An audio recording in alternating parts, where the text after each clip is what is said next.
Hello दोस्तों, स्वागत है आप सभी का हमारे यूट्यूब चैनल स्टडी विद जीवन में। तो उत्तराखंड सामान्य अध्ययन बैच जो कि हम उत्तराखंड परीक्षावाणी और बीएसएन की बुक के माध्यम से देख रहे हैं।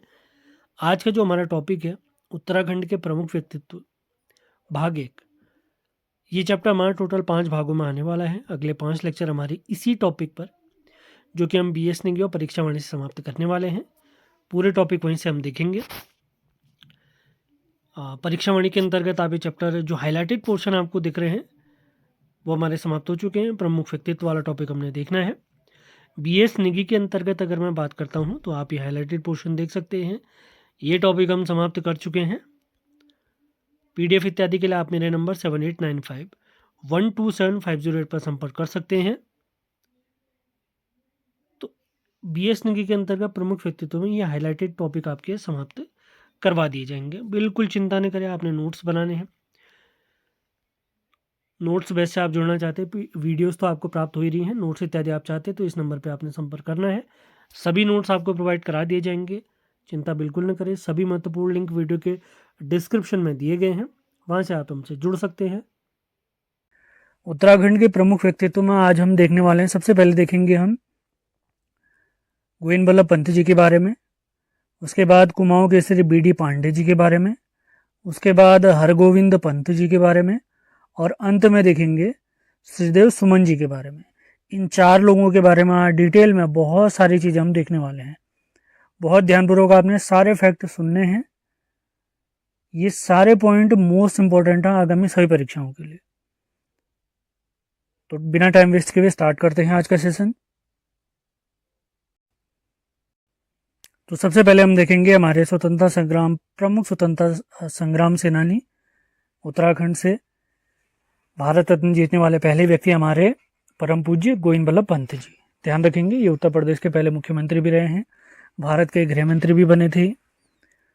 तो सबसे पहला पॉइंट है इनसे रिलेटेड, 10 सितंबर 1887 को इनका जन्म खूट गांव अल्मोड़ा में हुआ है। इनकी माता जी का नाम लक्ष्मी पुष्पा, पिताजी का नाम मनोरथ पंत और इनकी पत्नी का नाम गंगा देवी।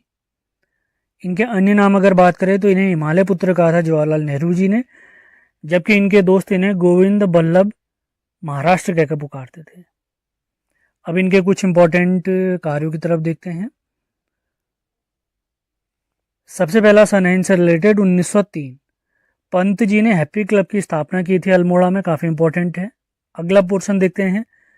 1905 में वकालत की पढ़ाई हेतु ये बनारस गए थे। 1910 में अल्मोड़ा आकर वकालत करने लगे थे, काफ़ी इंपॉर्टेंट है। अभी वकालत में इनका अगर मेन योगदान मैं आपको बताऊं तो काकोरी कांड के जो हमारे प्रमुख स्वतंत्रता सेनानी थे उनकी पैरवी भी इन्होंने की थी, जिसमें हमारे अशफाक उल्ला खान, रामप्रसाद बिस्मिल इत्यादि ये लोग शामिल थे। 1914 में इन्होंने काशीपुर में प्रेम सभा की स्थापना की थी, जो कि काशी नागरिक प्रचारणी सभा की ही एक शाखा थी। काफ़ी इंपॉर्टेंट पॉइंट है, ध्यान रखेंगे। 1916 में कुमाऊं परिषद के गठन में इन्होंने महत्वपूर्ण भूमिका निभाई थी, जो राज्य स्तर पर स्वतंत्रता संग्राम के लिए काफ़ी बेहतरीन कार्य कर रही थी। बाद में इनका विलय हो गया था कांग्रेस में। अगला पोर्शन देखते हैं। 1923 में स्वराज पार्टी के टिकट पर उत्तर प्रदेश विधानसभा हेतु ही निर्वाचित हुए थे। स्वतंत्रता संग्राम जब चल रहा था, मैं आपको बताता हूं, तो कांग्रेस 2 हिस्सों में बंटने लग गई थी। एक थे परिवर्तनवादी और एक थे अपरिवर्तनवादी। तो कुछ लोग जैसे हमारे चित्तरंजन दास और मोतीलाल नेहरू वे कांग्रेस से अलग हो गए थे क्योंकि उनकी मांगे नहीं मानी जा रही थी। तो उन्होंने स्वराज पार्टी का गठन किया था। किसने? चित्तरंजन दास, जिन्हें हम देश बंधु भी कहते हैं, और हमारे मोतीलाल नेहरू जी ने। तो स्वराज पार्टी के टिकट पर भी हमारे गोविंद बल्लभ पंत जी उत्तर प्रदेश विधान परिषद हेतु निर्वाचित हुए थे। 1927 में संयुक्त प्रांत कांग्रेस कमेटी के अध्यक्ष बने थे। संयुक्त प्रांत जिसे वर्तमान में उत्तर प्रदेश भी कहते हैं।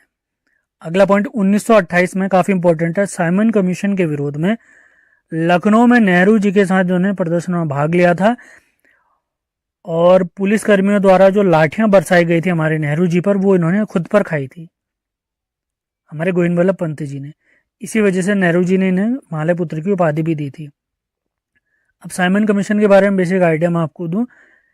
जब हम अंग्रेजों के एक्ट इत्यादि देखते हैं, 1773 से एक्ट स्टार्ट होते हैं, करते करते स्टार्ट 1909 1919 तक ये एक्ट चलते हैं।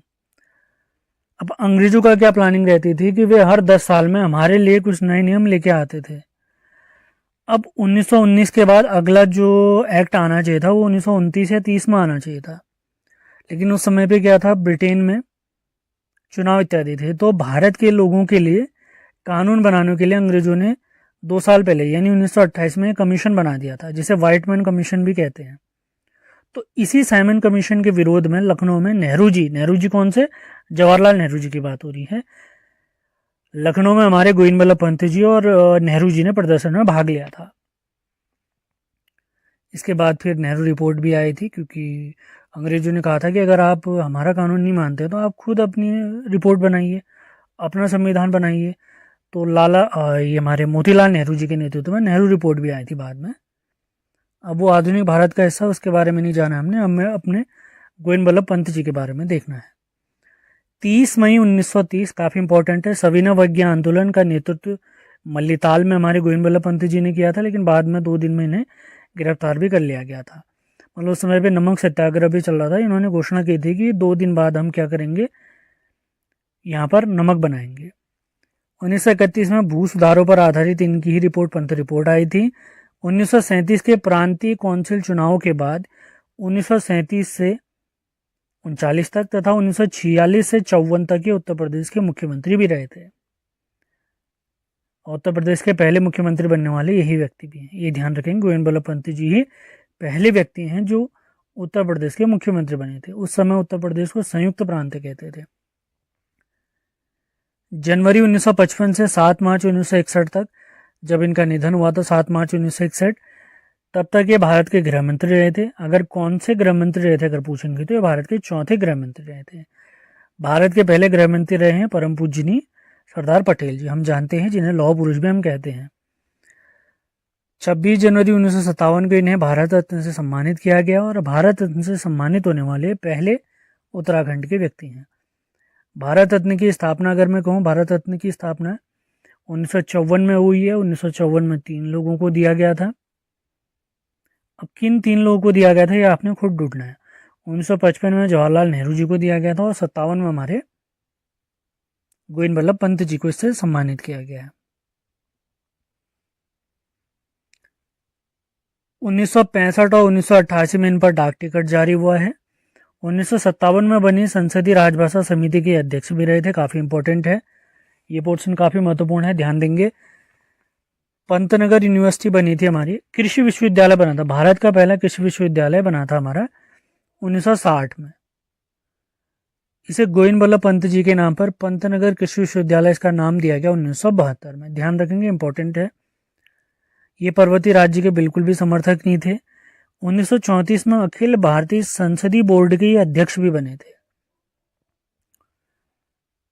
भारत छोड़ो आंदोलन के दौरान 9 अगस्त 1942 से 31 मार्च 1945 तक इनकी गिरफ्तारी हुई थी मुंबई में। इसके बाद इन्हें अहमदनगर किले में नज़रबंद भी रखा गया था, ये ध्यान रखनी इंपॉर्टेंट है। और अभी थोड़ी देर पहले मैंने आपको बताया था काकोरी कांड जो हुआ था अंग्रेजों के खिलाफ अगस्त 1925 में, उसमें जितने भी हमारे परम पूज्य स्वतंत्रता सेनानी पकड़े गए थे उनकी पैरवी की थी हमारे गोविंद बल्लभ पंत जी ने, ध्यान रखेंगे, इंपॉर्टेंट पॉइंट है। तो पंत जी से रिलेटेड सारे पॉइंट हमारे समाप्त होते हैं। अब देखते हैं कूर्मांचल केसरी या कुमाऊं का शेर, कुमाऊं केसरी हमारे बद्रीदत्त पांडे जी के बारे में। तो बद्रीदत्त पांडे जी का जन्म हुआ है 15 फरवरी 1882 कनखल हरिद्वार में। बाद में इनके माता पिता का निधन हो गया था तो अल्मोड़ा की तरफ आ गए थे। मूल निवासी अल्मोड़ा के ही हैं, हमने ध्यान रखना है। और जो कुली बेगार आंदोलन हुआ था कुली बेगार के खिलाफ, तो उसके प्रमुख नेताओं में, उसका नेतृत्व करने वाले में यही प्रमुख व्यक्ति हैं। उसी के बाद इन्हें कूर्मांचल केसरी भी कहा गया है। भक्त दर्शन जी ने इन्हें कुमाऊं का नर केसरी भी कहा है। 1913 में ये अल्मोड़ा अखबार के संपादक बने हैं। अल्मोड़ा अखबार के अंतिम संपादक या छठे संपादक कौन है, हमारे बीडी पांडे जी।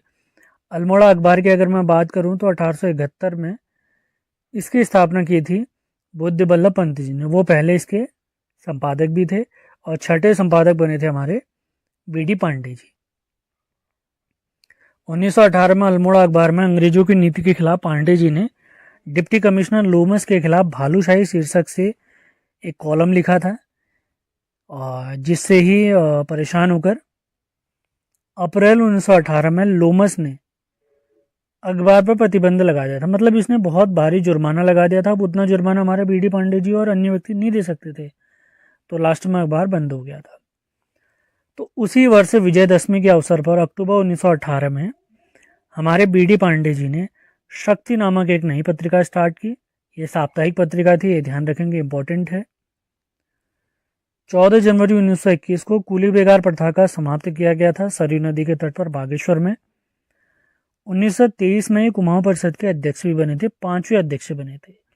ये अधिवेशन हुआ था टनकपुर में। कुमाऊं परिषद की स्थापना अगर मैं आपको बताऊं तो 1916 में हुई थी। मतलब इसका उद्देश्य ये था कि उत्तराखंड के जो निवासी हैं उनकी समस्याओं को अंग्रेजों के सामने, लोगों के सामने, जो हायर अथॉरिटी है उनके सामने लाया जाए। तो इसी क्रम में कुमाऊं परिषद का पहला अधिवेशन होता है 1917, दूसरा 18 में, फिर 1919, फिर 1920, फिर 1923 और अंतिम अधिवेशन कुमाऊं परिषद का होता है 1926 में, जो कि छठा अधिवेशन था। और 1926 में ही कुमाऊं परिषद का हमारी कांग्रेस में विलय हो गया था। अगले पॉइंट्स की तरफ बढ़ते हैं। 1937 में 37 में जेल प्रवास के दौरान इन्होंने कुमाऊं का इतिहास नामक पुस्तक लिखी थी। 1937 में ये केंद्रीय असेंबली में चुने गए, जबकि 1955 में लोकसभा सदस्य चुने गए।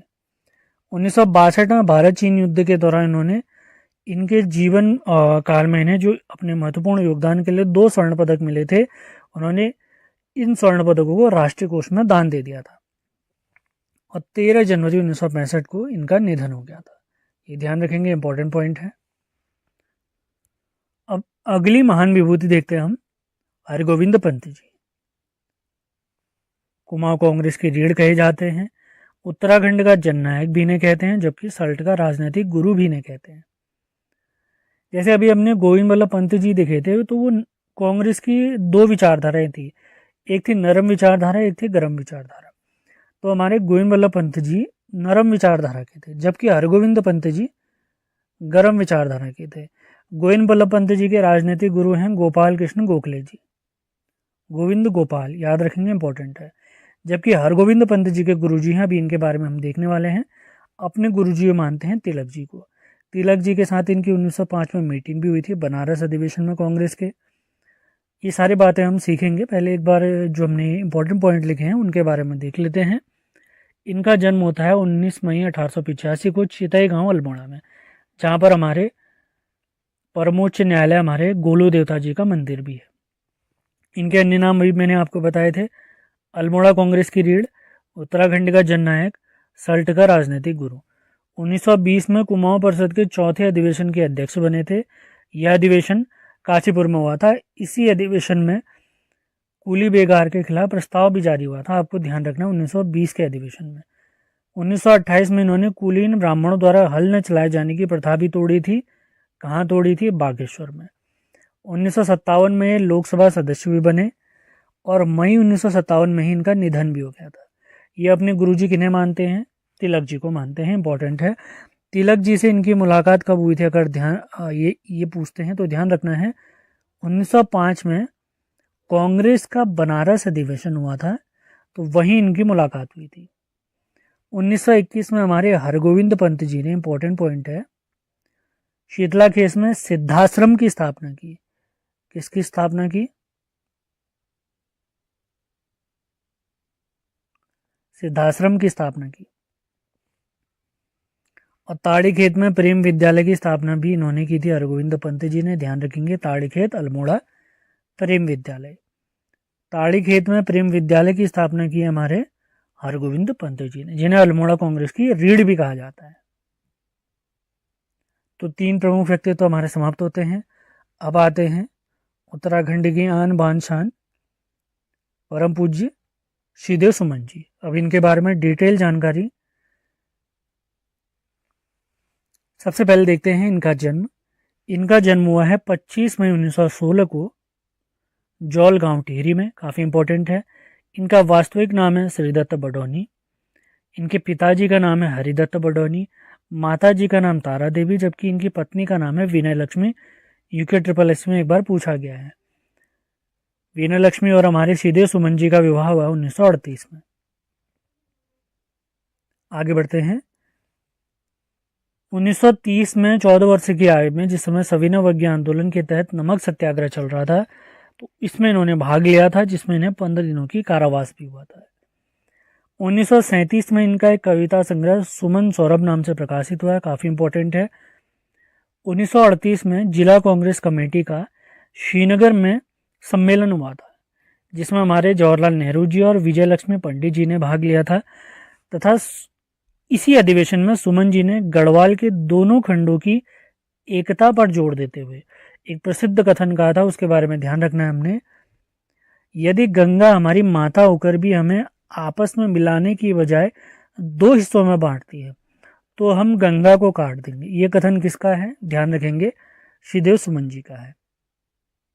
महात्मा गांधी से भी इनकी मुलाकात हुई थी, बाद में इनका दुखद निधन भी हो जाता है, वो सारे पॉइंट हम देखेंगे। 23 जनवरी 1939 को इन्होंने देहरादून में टिहरी राज्य प्रजामंडल की स्थापना की, इंपॉर्टेंट पॉइंट। और इस प्रजामंडल की स्थापना होने के तुरंत बाद फरवरी 1939 में नेहरू जी की अध्यक्षता में लुधियाना में अखिल भारतीय देसी राज्य लोक परिषद का आयोजन हुआ था, जिसमें इन्होंने प्रजामंडल के सदस्य के रूप में भाग लिया था।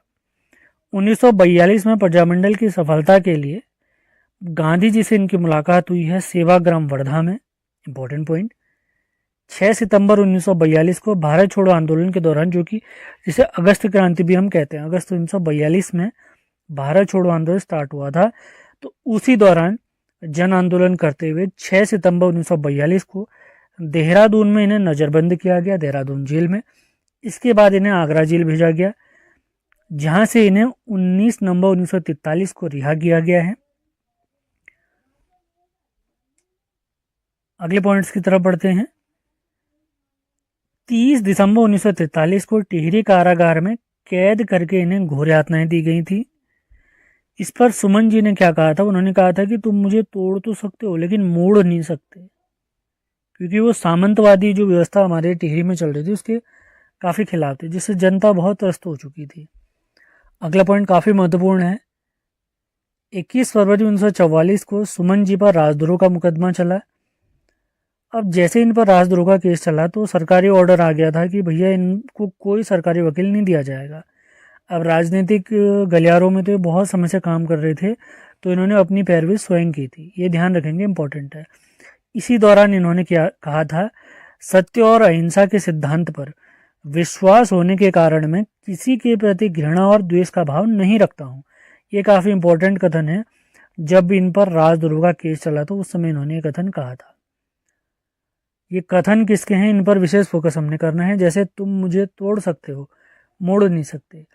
सत्य और अहिंसा के सिद्धांत पर विश्वास होने के कारण मैं किसी के प्रति घृणा और द्वेष का भाव नहीं रखता हूँ। ये सभी कथन हमारे परम पूज्य श्रीदेव सुमन जी के हैं, ये ध्यान रखना है हमने। आगे बढ़ते हैं। 29 फरवरी 1944 को जेल कर्मियों के अमानवीय व्यवहार के खिलाफ इन्होंने अनशन किया था और सरकार के सामने अपनी 3 मांगे भी इन्होंने रखी थी। अब इन्होंने कहा था कि सरकार अगर मेरी इन मांगों को नहीं मानेगी तो मैं आमरण अनशन स्टार्ट करूंगा। तो सरकार और राजशाही का उनके खिलाफ मतलब मान के चले सुस्त रवैया था, बिल्कुल उनकी बातों में ध्यान नहीं दिया जा रहा था। तो 3 मई 1944 को इन्होंने आमरण अनशन प्रारंभ कर दिया। अब जैसे इन्होंने आमरण अनशन स्टार्ट कर दिया तो सरकार भी कांपने लग गई थी, यानी जो जेल कर्मी थे, सरकार भी काफ़ी परेशान होने लग गई थी। तो इन्होंने इनसे कहा कि आप अपना आमरण अनशन तोड़ दीजिए, आप पर जितने भी केस हैं वो सारे केस आपसे वापस ले जाएंगे, आपको मुक्त कर दिया जाएगा। लेकिन ये तो अड़े हुए थे, सरकार के खिलाफ तो ये पहले से खड़े हुए थे। तो इसी दौरान 25 जुलाई 1944 को 84 दिन की भूख हड़ताल के बाद ये शहीद हो गए, इनका दुखद निधन हो गया। और सरकार इतनी निकम्मी हो चुकी थी उस समय पे, राजशाही इतनी निकम्मी हो चुकी थी, इन्होंने इनके शरीर को इनके परिवार को नहीं दिया। ये जो हमारी गढ़वाल में नदी बहती है उसमें इन्होंने उसको बहा दिया था।